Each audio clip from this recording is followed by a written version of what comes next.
Thank you, Chris, for that kind introduction and for your tremendous work on behalf of our Second Amendment. Thank you very much.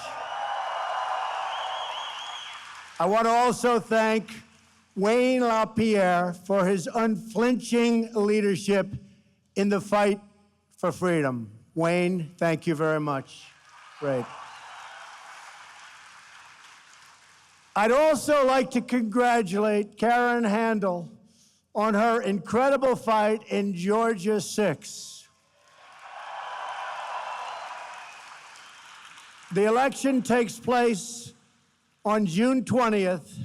And by the way, on primaries, let's not have 11 Republicans running for the same position again. It's too nerve-shattering. She's totally for the NRA, and she's totally for the Second Amendment, so get out and vote. You know, she's running against someone who's going to raise your taxes to the sky, destroy your health care, and he's for open borders, lots of crime, and he's not even able to vote in the district that he's running in. Other than that, I think he's doing a fantastic job, right? So get out and vote for Karen. Also, my friend, he's become a friend because there's nobody that does it like Lee Greenwood. Wow.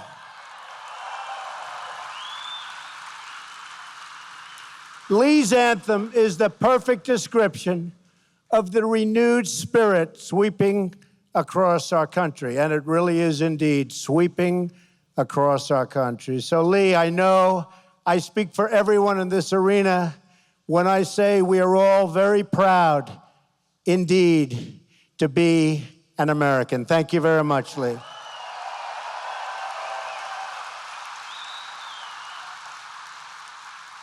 No one was more proud to be American than the beloved patriot, and you know who I'm talking about. We remember on gatherings like today, your former 5-term president, the late Charlton Heston. How good was Charlton? And I remember Charlton, he was out there fighting when maybe a lot of people didn't want to be fighting. He was out there for a long time. He was a great guy. And it's truly wonderful to be back in Atlanta and back with my friends at the NRA. You're my friends, believe me.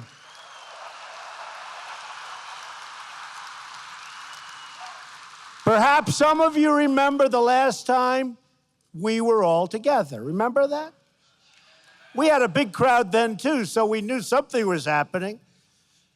But it was in the middle of a historic political year and in the middle of a truly historic election. What fun that was, November 8th. Wasn't that a great evening? Do you remember that evening? Remember that? Remember they were saying, we have breaking news. Donald Trump has won the state of Michigan. They go, Michigan, how did that? Donald Trump has won the state of Wisconsin. Whoa.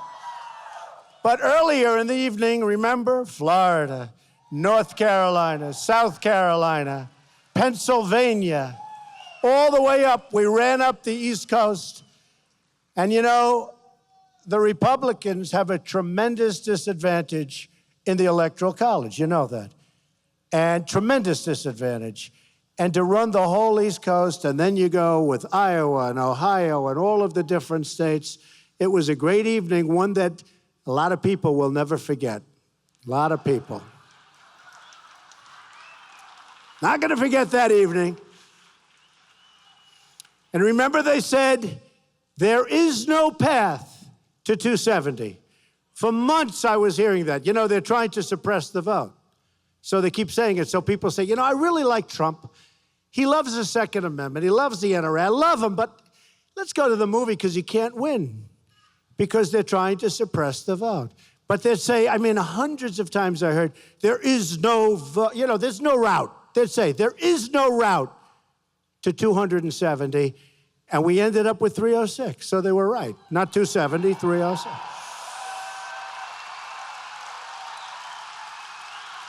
That was some evening. Big sports fans said that was the single most exciting event they've ever seen. That includes Super Bowls and World Series and boxing matches. That was an exciting evening for all of us, and it meant a lot. Only one candidate in the general election came to speak to you, and that candidate is now the President of the United States standing before you again.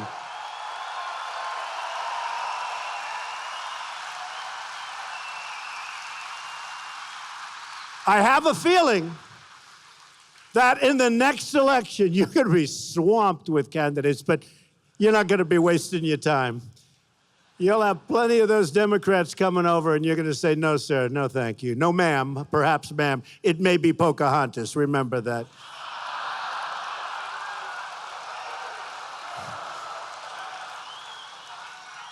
And she is not big for the NRA, that I can tell you. But you came through for me, and I am going to come through for you.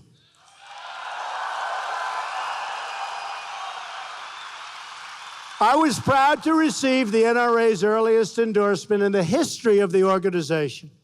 And today I am also proud to be the first sitting president to address the NRA Leadership Forum since our wonderful Ronald Reagan in 1983. And I want to thank each and every one of you, not only for your help electing true friends of the Second Amendment, but for everything you do to defend our flag and our freedom. With your activism, you help safeguard the freedoms of our soldiers who have bled and died for us on the battlefields. And I know we have many veterans in the audience today, and we want to give them a big, big, beautiful round of applause.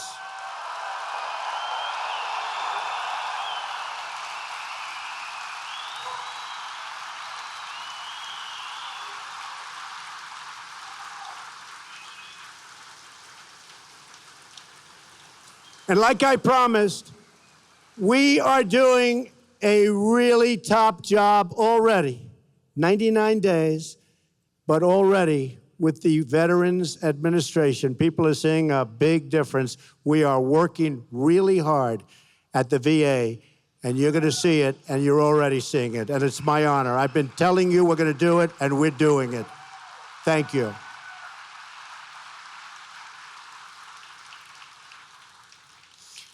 The NRA protects in our capitals and legislative houses the freedoms that our service members have won for us on those incredible battlefields. And it's been a tough fight against those who would go so far as to ban private gun ownership entirely. But I am here to deliver you good news. And I can tell you that Wayne and Chris have been fighting with me long and hard to make sure that we were with you today, not somebody else with an empty podium, because believe me, the podium would have been empty. They fought long and hard, and I think you folks cannot thank them enough. They were with us all the way, right from the beginning. But we have news that you've been waiting for a long time. The 8-year assault on your Second Amendment freedoms has come to a crashing end.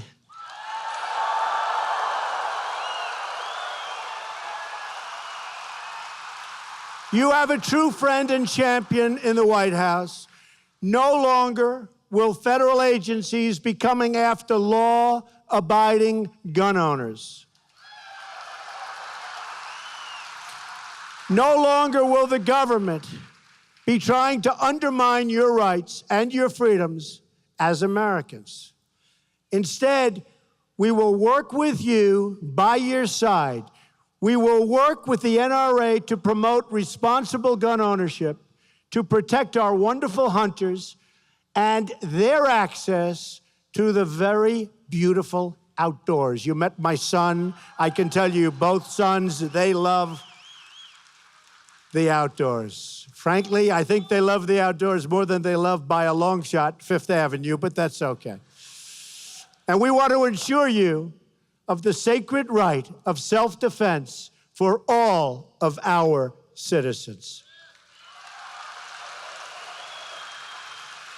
When I spoke to this forum last year, our nation was still mourning the loss of a giant, a great defender of the Constitution, Justice Antonin Scalia.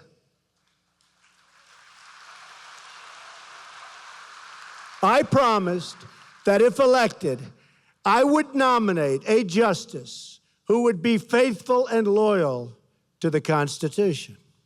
I even went one step further and publicly presented a list of 20 judges from which I would make my selection. And that's exactly what we did. And by the way, I want to thank really Heritage, and I want to thank also all of the people that worked with us. Where's Leo? Is Leo around here? Where is he? He's got to be here. Where is he? He has been so good. And also from Heritage, Jim DeMint, it's been amazing. I mean, those people have been fantastic. They've been real friends. The Federalist people, where are they? Are they around here someplace? They really helped us out. I kept my promise, and now, with your help, our brand new justice, and he is really something very special, Neil Gorsuch, sits on the bench of the United States Supreme Court.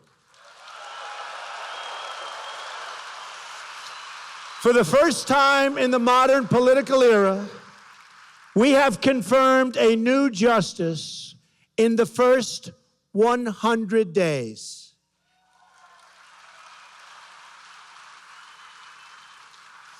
The last time that happened was 136 years ago in 1881. Now, we won't get any credit for this, but don't worry about it.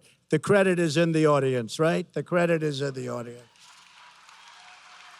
All of those people, they won't give us credit, but it's been a long time, and we're very honored. We've also taken action to stand up for America's sportsmen. On their very last full day in office, the previous administration issued an 11th hour rule to restrict the use of lead ammunition on certain federal lands. Have you heard about that, folks? I'm shocked to hear that. You've all heard about that. You've heard about that. On his first day as Secretary of the Interior, Ryan Zinke eliminated the previous administration's ammunition ban.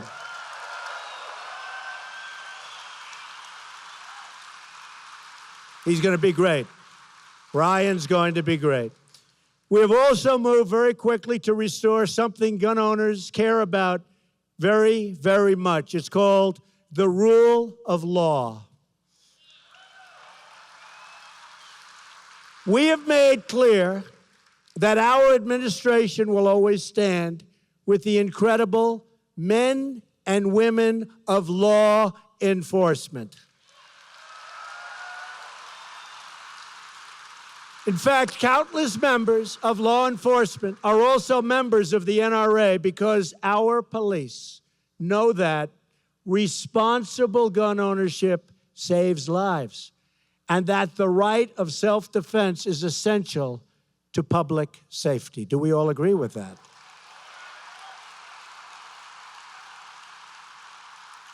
Our police and sheriffs also know that when you ban guns, only the criminals will be armed.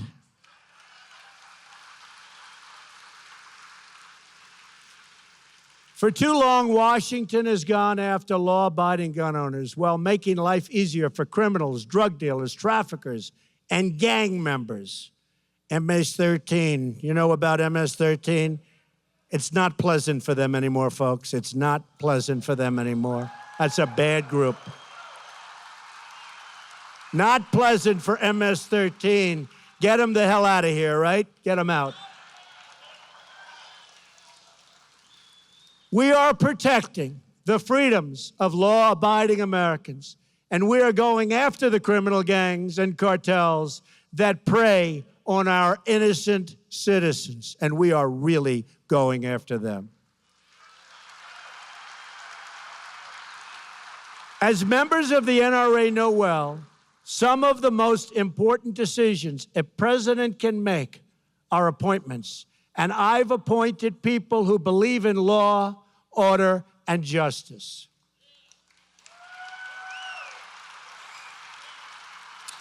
That is why I have selected as your Attorney General, number one, a really fine person, a really good man, a man who has spent his entire career fighting crime, supporting the police, and defending the Second Amendment. For the first time in a long time, you have a pro-Second Amendment, tough on crime Attorney General, and his name is Jeff Sessions.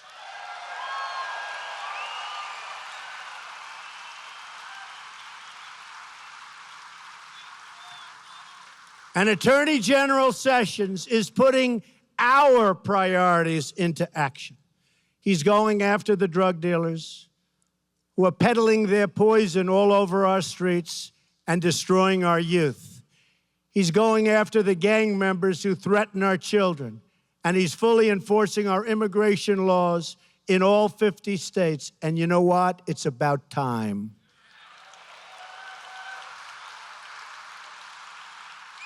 Heading up the effort to secure America's borders is a great military general, a man of action, Homeland Security Director John Kelly.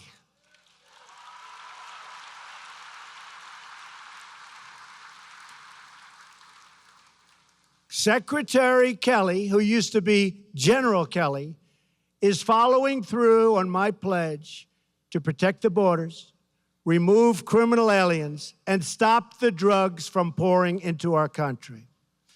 We've already seen, listen to this, no, it's never happened before. People can't even believe it. And by the way, we will build the wall no matter how low this number gets or how high this stuff. Don't even think about it. Don't even think about it. You know, they're trying to use this number against us because we've done so unbelievably at the borders already. They're trying to use it against us. But you need that wall to stop the human trafficking, to stop the drugs, to stop the wrong people. You need the wall. But listen to this. We've already seen a 73% decrease, never happened before, in illegal immigration on the southern border since my election, 73%.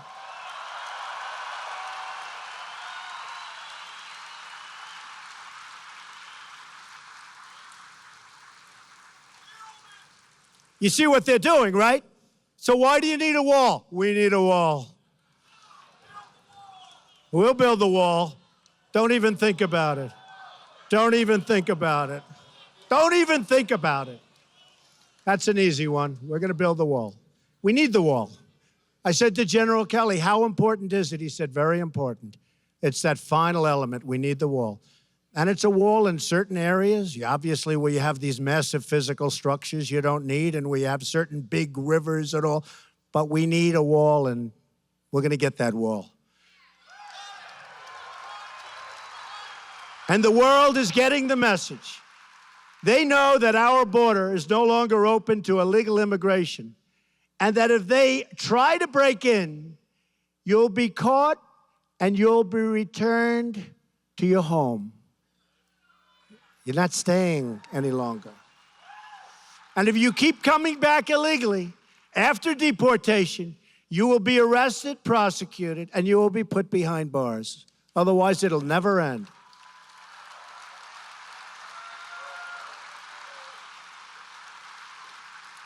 Let's also remember that immigration security is national security. We've seen the attacks from 9/11 to Boston to San Bernardino. Hundreds of individuals from other countries have been charged with terrorism-related offenses in the United States. We spend billions and billions of dollars on security all over the world, but then we allow radical Islamic terrorists to enter right through our front door. That's not going to happen anymore.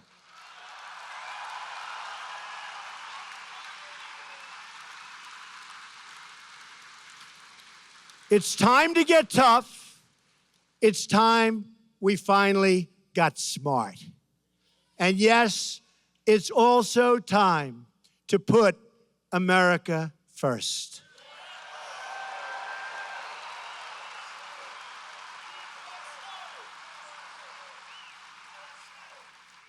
And perhaps I see all of those beautiful red and white hats.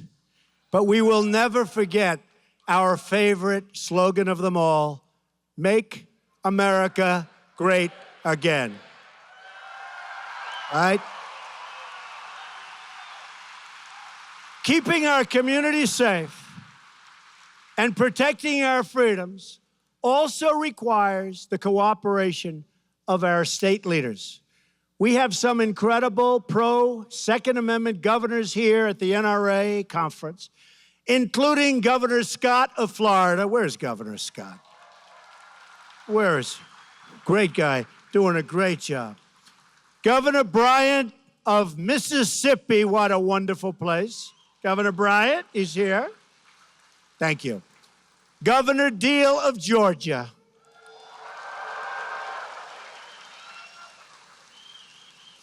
And we're also joined by two people that, well, one I loved right from the beginning.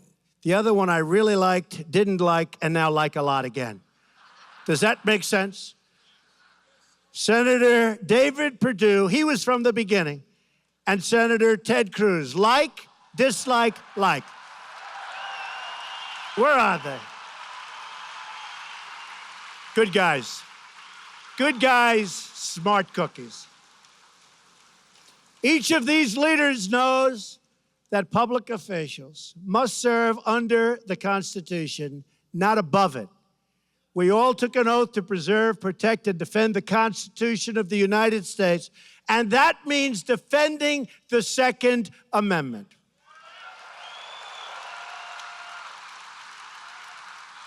So let me make a simple promise to every one of the freedom-loving Americans in the audience today. As your president, I will never, ever infringe on the right of the people to keep and bear arms. Never, ever.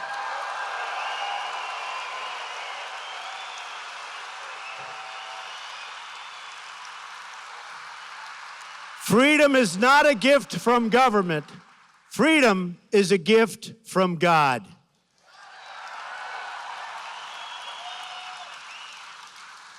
It was this conviction that stirred the heart of a great American patriot. On that day, April 242 years ago, it was the day that Paul Revere spread his Lexington alarm, the famous warning that the British are coming, the British are coming, right? You've all heard that, right? The British are coming. Now we have other people trying to come, but believe me, they're not going to be successful, that I can tell. Nothing changes, right, folks? Nothing changes. They are not going to be successful. There'll be serious hurt on them, not on us. Next came the shot, heard round the world, and then a ragtag army of God-fearing farmers, frontiersmen, shopkeepers, merchants that stood up to the most powerful army at that time on earth, the most powerful army on earth. But we sometimes forget what inspired those everyday farmers and workers in that great war for independence. Many years after the war, a young man asked Captain Levi Preston, aged 91, why he fought alongside his neighbors at Concord. Was it the Stamp Act? Was it the tea tax? Was it a work of philosophy? No, the old veteran replied. Then why, he was asked. Young man, the captain said, what we meant in going for those redcoats was this. We always had governed ourselves, and we always meant to govern ourselves.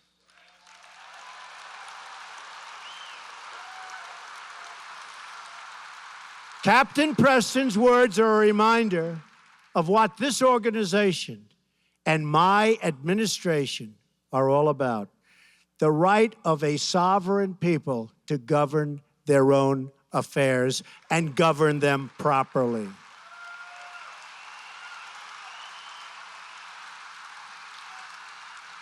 We don't want any longer to be ruled by the bureaucrats in Washington or in any other country for that matter. In America, we are ruled by our citizens. We are ruled by each and every one of you. But we can't be complacent. These are dangerous times.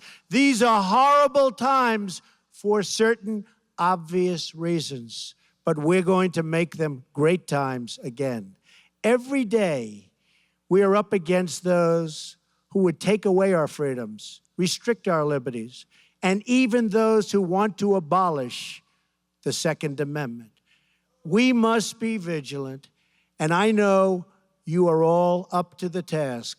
Since the first generation of Americans stood strong at Concord, each generation to follow has answered the call to defend freedom in their time.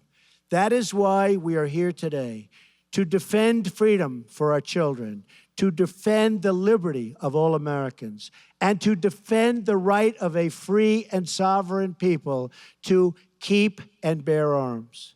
I greatly appreciated your support on November 8th in what will hopefully be one of the most important and positive elections for the United States of all time. And to the NRA, I can proudly say, I will never, ever let you down. Thank you. God bless you. God bless our Constitution. And God bless America. Thank you very much.